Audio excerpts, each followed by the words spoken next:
السلام علیکم، اس چینل میں سب کو خوش آمدید۔ آج ہم بات کریں گے کہ بلڈ پریشر کو کیسے کنٹرول کیا جا سکتا ہے۔ اس کے لیے سمپلی میں آپ کو 6 باتیں بتاؤں گا۔ ان 6 باتوں کے بغیر آپ کوئی بھی طریقہ اپنا لیں، آپ بلڈ پریشر کو کنٹرول نہیں کر سکتے جب تک آپ نیچرل طریقہ اپنائیں گے نہیں۔ تو سب سے پہلی جو بات ہے، آپ بلڈ پریشر کو کیسے کنٹرول کر سکتے ہیں، پھلوں، سبزیوں اور دودھ کا زیادہ سے زیادہ استعمال کریں، اور جو گوشت ہے وہ کم چربی والا استعمال کریں۔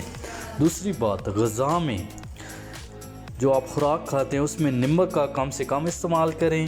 تیسری بات، روزانہ کم از کم 30 منٹ تک ورزش کریں، تیزی سے چلیں، ٹھیک ہے۔ چوتھی بات، تمباکو نوشی کو چھوڑ دیں۔ پانچویں بات، چائے اور کافی کا کم سے کم استعمال کریں، کیونکہ چائے اور کافی میں کیفین ہوتی ہے، اور کیفین کی زیادہ مقدار انسان کے بلڈ پریشر کو ڈسٹرب کرتی ہے۔ چھٹی اور آخری اور یہ اہم بات ہے کہ عام طور پر انسان ٹینشن لیتے ہیں، ٹینشن کی وجہ سے بلڈ پریشر بڑھ جاتا ہے۔ تو کوشش کریں کہ ٹینشن نہ لیں، کسی بھی بات کو اپنے ذہن پہ مت سوار کریں، ٹھیک ہے۔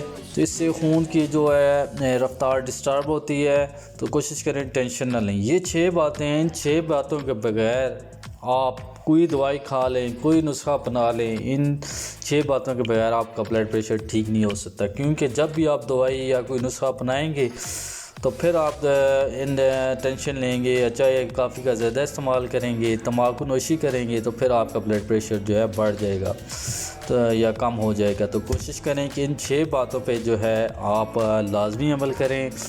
دوائیوں اور نسخوں سے کچھ نہیں ہوتا جب تک آپ یہ نیچرل طریقہ نہیں اپنائیں گے۔ اگر آپ کو ویڈیو پسند آئی ہو تو اس کو لازمی لائک اور سبسکرائب کر دیں۔ اللہ تعالیٰ آپ سب کا حامی و ناصر ہو، اللہ تعالیٰ ہم سب کو صحت دے۔ اللہ حافظ۔